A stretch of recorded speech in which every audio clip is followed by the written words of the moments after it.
Guys, क्या आपको धूमकेतु के बारे में पता है? मतलब वही छोटे छोटे जो पत्थर होता है ना, जो कि मंगल और बृहस्पति के जो ऑर्बिट है वहाँ पर चक्कर काटती है। मगर अब सवाल ये आते हैं कि ये जो छोटे छोटे एस्ट्रॉयड यानी कि धूमकेतु है ना, ये उतनी दूर से पृथ्वी पे आके कैसे गिरता है? तो गाइस, सिंपल रीज़न है। देखिए, सूर्य अपने गुरुत्वाकर्षण बल के माध्यम से किसी भी वस्तु को अपनी ओर खींचता है, और ये जो छोटे छोटे पत्थर के टुकड़े होता है ना, इसके भी गुरुत्वाकर्षण बल होते हैं, मगर ये बहुत ही स्वल्पीय संख्यक में होता है। इसलिए ये क्या होता है कि सूर्य के जो गुरुत्वाकर्षण बल है उसमें ये समा जाता है और सूर्य की जो ओर है वो जाने की कोशिश करता है।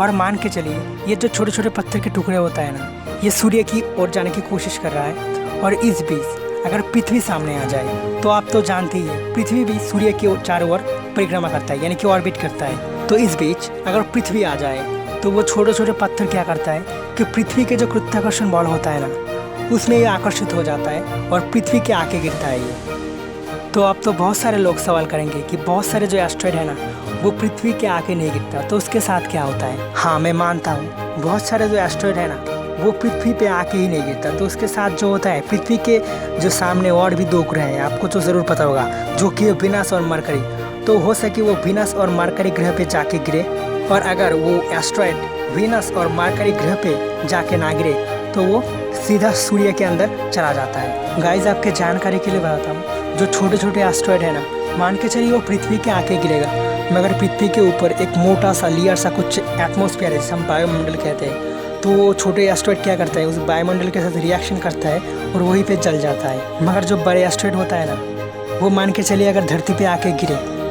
तो उसका कुछ हिस्से एटमॉस्फेयर में अगर जल भी जाए तो एक बड़ा सा हिस्सा बच के रहता है, और वही वाला हिस्सा धरती पे आके गिरता है, जिसे हम उल्कापात बोलते हैं। और उल्का की वजह से पृथ्वी पे एक क्रेटर यानी कि होल सा सृष्ट होता है। तो बहुत सारे एस्ट्रॉयड क्या करता है कि वो सूर्य की ओर ना जाके बृहस्पति यानी कि जुपिटर की ओर भागता है, क्योंकि जुपिटर सोलर सिस्टम का सबसे बड़ा ग्रह है और उसकी भी गुरुत्वाकर्षण बल बहुत ज़्यादा है। इससे होता ये कि वो जो एस्ट्रॉयड है वो जुपिटर की सरफेस से टकराता है, और जुपिटर के जो सरफेस है वहाँ पर क्रेटर जैसा सृष्टि कर देता है। इसलिए जुपिटर प्लैनेट को कॉमेट डिजास्टर यानी कि धूमकेतु नष्टकारी ग्रह भी बोला जाता है। चैनल को सब्सक्राइब कीजिए आप अगर पहली बार हो तो, और आप अगर फेसबुक या इंस्टाग्राम से देख रहे हो तो पेज को लाइक करके मुझे फॉलो ज़रूर करना।